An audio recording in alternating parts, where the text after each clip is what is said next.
अस्सलाम वालेकुम रहमतुल्लाहि व बरकातहू। दोस्तों, आज हम सऊदी अरब की कुछ बड़ी और इम्पोर्टेंट खबरें जो आ रही हैं वो आप तमाम दोस्तों के साथ शेयर करने वाले हैं। जो सऊदी अरब में रहने वाले अजनबी लोग हैं उन तमाम लोगों के लिए काफ़ी ज़्यादा बड़ी और इम्पोर्टेंट होने वाली हैं। तो अगर आप सऊदी अरब में रहते हैं, सऊदी अरब के हालात वाक़यात से बाखबर रहना चाहते हैं तो इस वीडियो को आप शुरू से लेकर आखिर तक जरूर देखें। दोस्तों, वीडियो पसंद आए लाइक और शेयर जरूर करें। चलिए दोस्तों, बढ़ते हैं अपडेट की तरफ। दोस्तों, पहली अपडेट ये है कि सऊदी अरब में काम करने वाले और सऊदी अरब से बाहर जो लोग जेल से गए हुए हैं उन तमाम लोगों के लिए काफ़ी ज़्यादा बुरी खबर है।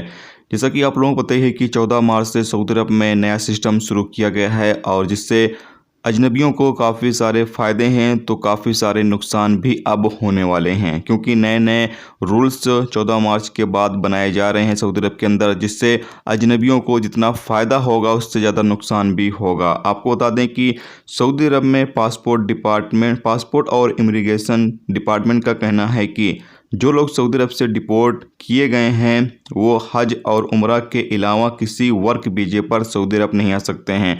सऊदी वजाहत से एक शख्स ने सवाल पूछा था कि क्या 2011 में उसको सऊदी अरब से डिपोर्ट सेंटर से डिपोर्ट किया गया था, क्या वो फिर नए वीज़े पर सऊदी अरब आ सकता है या नहीं आ सकता है। तो इस सवाल का जवाब देते हुए सऊदी वजाहत ने अपने ट्विटर अकाउंट पर कहा कि जो गैर मुल्की को सऊदी अरब से डिपोर्ट किया गया है वो तमाम लोग सऊदी अरब हज और उम्रा करने के लिए आ सकते हैं। इसके अलावा वर्क वीज़े पर उनको सऊदी अरब आने की परमिशन अब नहीं दी जाएगी।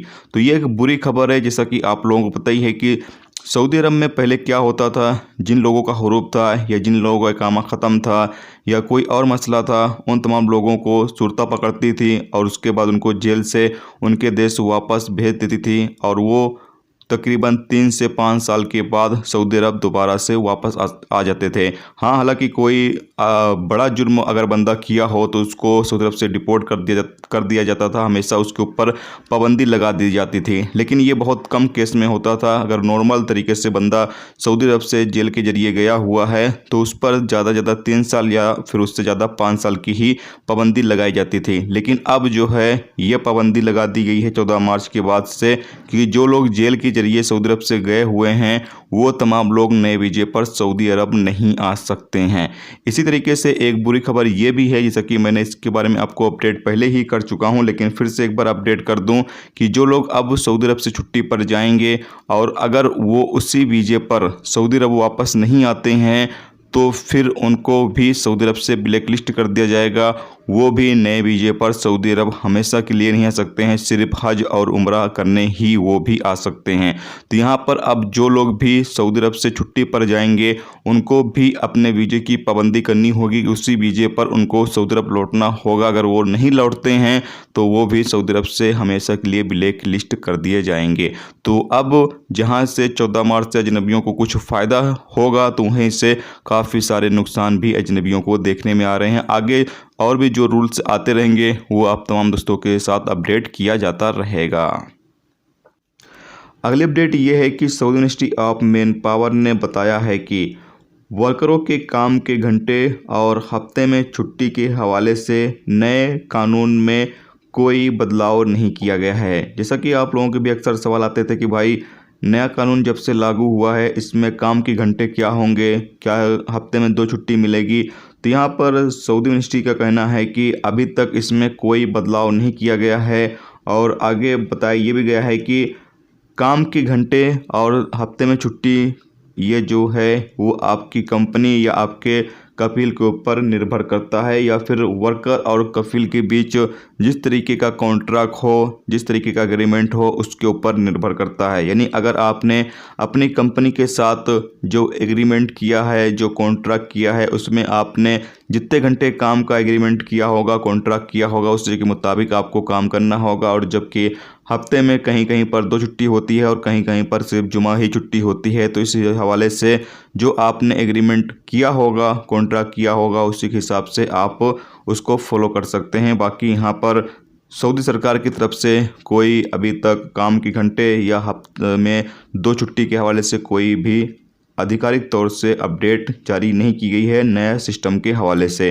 पहले अपडेट आ रही थी कि हो सकता है नया सिस्टम जब लागू किया जाए तो इसमें ड्यूटी जो है वो कम कर दी जाए वर्करों के, और ये भी कहा जाता कि ओवर टाइम वगैरह जो है वो छुट्टी में भी काउंट किया जा सकता है। लेकिन अभी जो नया सिस्टम लागू हो चुका है इसके बाद से अभी तक इस हवाले से कोई भी अपडेट नहीं आई है। जैसे ही कोई अपडेट आती है, कोई बदलाव किया जाता है तो हम आपको अपडेट ज़रूर करेंगे। और आपको बताइए कि सऊदी अरब के अंदर नया कानून लागू हो चुका है और धीरे धीरे इसमें जो चेंजिंग हैं वो होते रहेंगे और जो भी मसले पेश आते रहेंगे, जो भी अपडेट आती रहेगी वो आप तमाम दोस्तों के साथ शेयर आगे किया जाता रहेगा।